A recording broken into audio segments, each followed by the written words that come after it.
Compass সিরিয়ালের আমরা আগামী পর্বে দেখতে পারবো। অভিজ্ঞান দত্ত ঋতুজাকে বলেন, শুনলাম আপনি নাকি আমার নাতনিকে কলেজ থেকে রাশ টিকেট করে দিয়েছেন, তার ফলটা কি হলো দেখতে পারছেন তো? ঋতুজা বলেন, মোনালিসা তো রাশ টিকেট করার জন্য অসুস্থ হয়নি। মোনালিসা তো এখনো জানেই না আপনার নাতনি অভিজ্ঞান বাবু কম্পাসের সাথে শত্রুতা করার জন্য কলেজের সঙ্গে মিথ্যাচারিতা করেছে, কম্পাসের আবিষ্কারকে নিজের বলে চালানোর চেষ্টা করেছে, আর সবার উপরে কম্পাসকে বস্তা বন্দি করে জলে ফেলে দিয়েছিল। সেটা জানাজানি হয়ে যাবার পর ভয়ে অসুস্থ হয়ে পড়েছে। এরকম একটা মেয়েকে আমাদের কলেজে রাখতে পারবো না। মোনালিসার মতোই স্টুডেন্টও ওই কলেজে থাকতে পারে না। মোনালিসা পড়াশোনা করতে আসেনি, এখানে এসেছে কম্পাসের সাথে শত্রুতা করতে। এর আগে অনেক কিছু ঘটিয়েছে, আমি ইগনোর করেছি, গুরুত্ব দেইনি, আর কম্পাস আমাকে কখনো বলেনি। নেক্সট টাইমে একটু বেশি বাড়াবাড়ি হয়ে গেছে। আপনার নাতনি আর ওই কলেজে পড়বে না, তাতে যদি আপনার খারাপ লাগেই আমার কিচ্ছু করার নেই। অভিজ্ঞান দত্ত বলেন, মোনালিসা দত্ত অভিজ্ঞান দত্তের নাতনি। যদি নোবেল ফিউচার কলেজে পড়াশোনা না করতে পাই তাহলে আমিও দেখব কম্পাস ওখানে কি করে পড়াশোনা করে। অখিলেশ ঋতুজাকে বলেন, আমি শুনলাম কম্পাসকে নাকি পাওয়া যাচ্ছে না। ঋতুজা বলেন, এর পেছনে তুমি নেই তো অখিলেশ, তুমি সরিয়ে দাওনি তো কম্পাসকে। অখিলেশ বলেন, ঋতুজা তুমি এই সমস্ত কি বলছো? এভাবে কেন বলছো? প্লিজ এইভাবে বলো না তুমি আমাকে।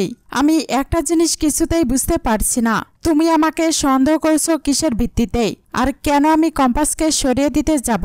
ঋতুজা বলেন, আমি সবটা জানি অখিলেশ, তুমি ভেবো না কম্পাস আমাকে কিছু বলেনি। তুমি খুব ভালো করে জানো তোমার উপর সন্দেহ করার আমার কারণ আছে। আমি কেন বলছি তুমি জানো। কম্পাসের সাথে কিছু একটা খারাপ হয়েছে অখিলেশ, ওর সঙ্গে ধস্তাধস্তি হয়েছে, ওর কোনো ক্ষতি করা হয়েছে, তার চিহ্ন আমি এখানে পেয়েছি অখিলেশ। আমি কিন্তু পুলিশ ডেকে পাঠিয়েছি অখিলেশ। যদি এই গন্ডগোলের সঙ্গে তুমি যুক্ত থাকো, যদি তুমি কোনো অন্যায় করে থাকো, আমি যদি প্রমাণ পাই অখিলেশ, আমি ছাড়ব না তোমায়। অখিলেশ বলেন, ঋতুজা তুমি এই সমস্ত কি বলছো? বিহান ঋতুজাকে বলেন, কম্পাস এখানে এসে এখনো পৌঁছায়নি মা, তার জন্য আমাদের কলেজে একটা সমস্যা হয়েছে। তোমার কেন মনে হচ্ছে আমি শুধু এটা নিয়েই টেনশন করছি?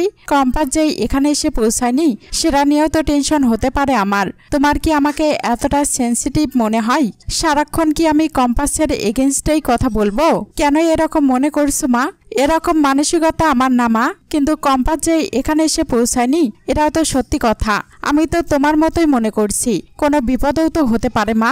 ঋতুজা বলেন, অবশ্যই সেরকম কিছু একটাই হয়েছে, না হলে 1.5 ঘন্টা হয়ে গেল মেয়েটা বাড়ি থেকে বেরিয়েছে, এখনো পৌঁছায়নি। এরকমটা তো হওয়ার কথা নয় বিহান। আমার মনে হয় ওকে কেউ একটা আটকেছে যাতে কম্পাস সায়েন্স ফেস্টিভ্যালে পৌঁছাতে না পারে। বিহান বলেন, অন্য সব বিপদের কথা ছেড়ে কেন এই কথাটা তোমার মাথায় এলো মা?